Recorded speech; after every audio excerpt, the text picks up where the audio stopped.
Ray Dalio predicts a horrible economic crisis where everything will collapse. No good reason to go to the dollars, and they don't know that. Then they're worried about holding the dollars because they might get sanctioned, and so you see more of those transactions taking place in other currencies, and then the usefulness of the dollar as a storehold of wealth changes. It's like, think about it in the most fundamental way. Everybody wants a medium of exchange and a storehold of wealth. So, in other words, if everybody's using the dollar in world trade, then you want to save in dollars because you say, okay, now that's the thing I spend in, and I save in the dollars. But over time, as the share of world trade goes down, why aren't they denominating in like China has a larger share of world trade? Traditionally, the countries that have the world's reserve currency have the largest share of world trade and the largest share of world capital flows. And because the United States has declined, and also there's a worry about that, holding it because of sanctions. I mean, just imagine how the Chinese must feel about having a lot of money in treasury bonds. Like, I would be worried that I would be treated like Russia would be treated. It's not something I would want to hold as a safe asset. And other countries who might feel that they can get sanctioned, and for all those reasons, they're less inclined to hold.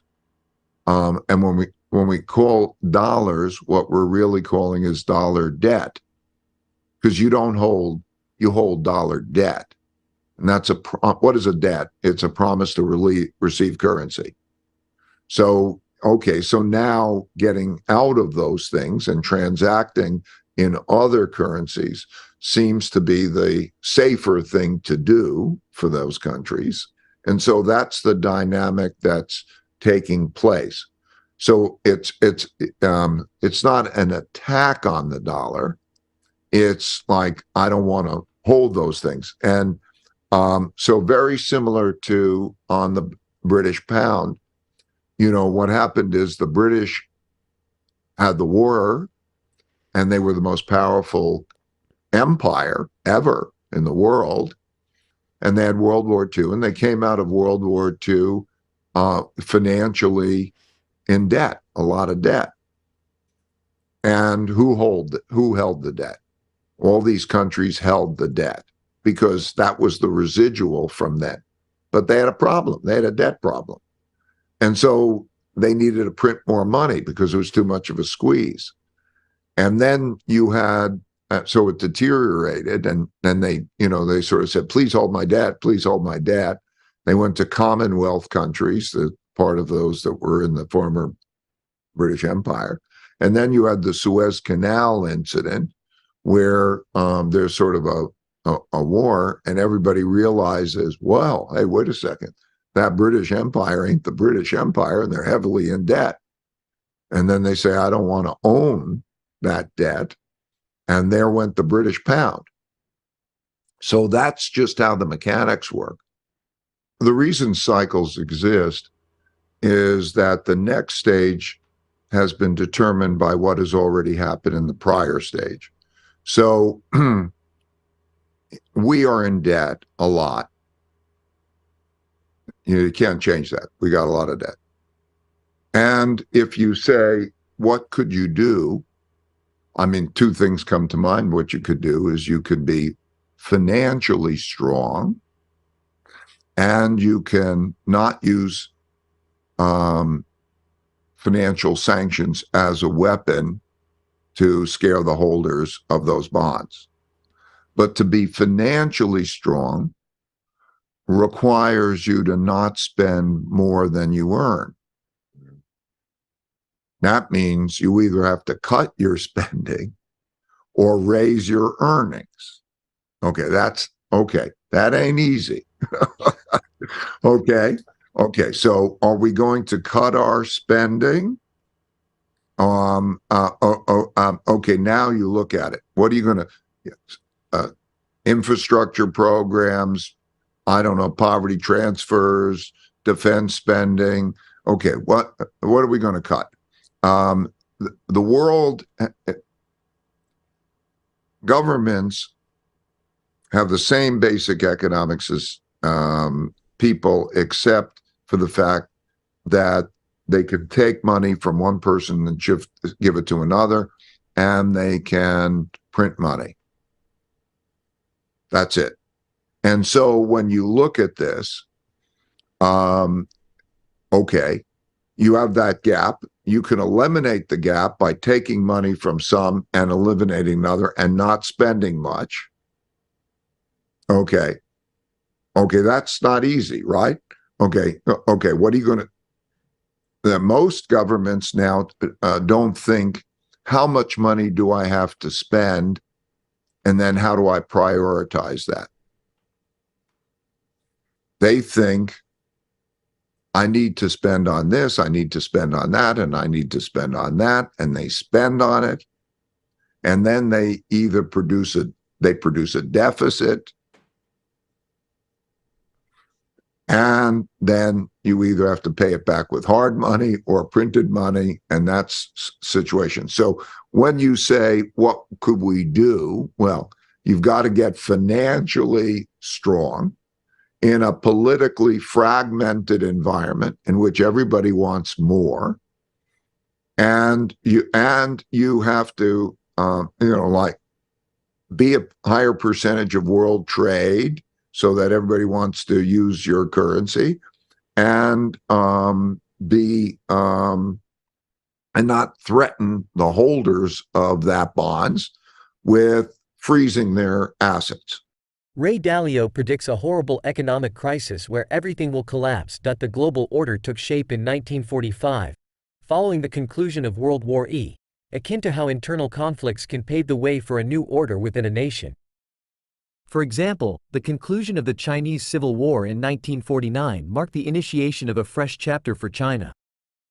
These transformative shifts usually arise from conflicts, essentially representing struggles over the functioning of established systems. In the aftermath of conflicts, a sort of equalizing effect takes place, debts are settled, and a reset occurs, leading to the rise of new powers. In the case of the United States, the post-World War I period ushered in the American-led world order.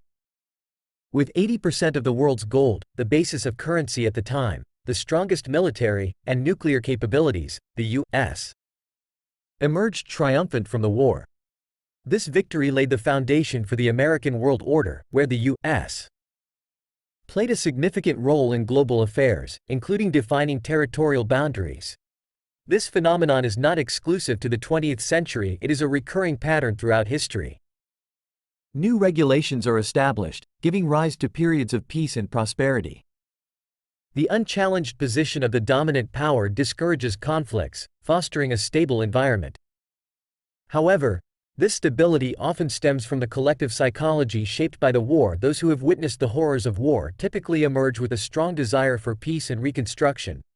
This era often witnesses reduced wealth disparities and collaborative efforts to build a flourishing society. Yet, as prosperity expands, so does inequality, with wealth gaps widening over time. The affluent can afford better opportunities for their children, perpetuating this divide.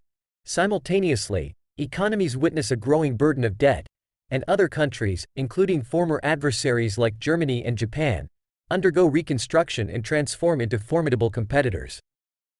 The distinct influence wielded by the triumphant nation gradually diminishes in the face of escalating global competition. A new generation, accustomed to affluence and potentially less fiscally conservative, comes into prominence. Additionally, the victorious nation often assumes the role of the holder of the world's reserve currency, a crucial element for international transactions. Much like a common language is indispensable for effective communication. Nevertheless, as time advances, this scenario undergoes a transformation, encountering challenges to the established order, both from internal dynamics and the ascent of new global powers. The prevailing perception is that it is the most stable choice, prompting a preference for savings in it. There are three pivotal forces to track, and comprehending their cycles provides clarity. Firstly, it is crucial to assess whether a country is generating more revenue than its expenditures. Considering a country as a collective entity of its citizens, it is vital to determine whether it is accumulating savings through higher earnings or accruing debt through increased spending. After all, one person's debt translates to another's asset. When a country carries significant debt and continues to introduce more currency, the value of its money tends to decrease. This process results in reduced returns, heightened inflation, and ultimately discourages individuals from holding cash and bonds. This situation gives rise to an environment of escalating interest rates amid inflation, known as stagflation. Presently, this is not a subject of debate but a tangible reality. There is a substantial accumulation of debt, excessive spending relative to earnings, and rampant money printing, all contributing to heightened inflation. During such periods, holding cash becomes disadvantageous, prompting an increase in interest rates. This constitutes one of the three critical factors currently observable. The second force is internal conflict. This entails evaluating whether a society functions harmoniously with a shared mission or if it is marked by discord that jeopardizes the stability of the system. Historical evidence indicates that when individuals prioritize their causes over the system's functionality, the system itself becomes vulnerable. This precarious situation can lead to disorder and potentially result in a form of civil strife.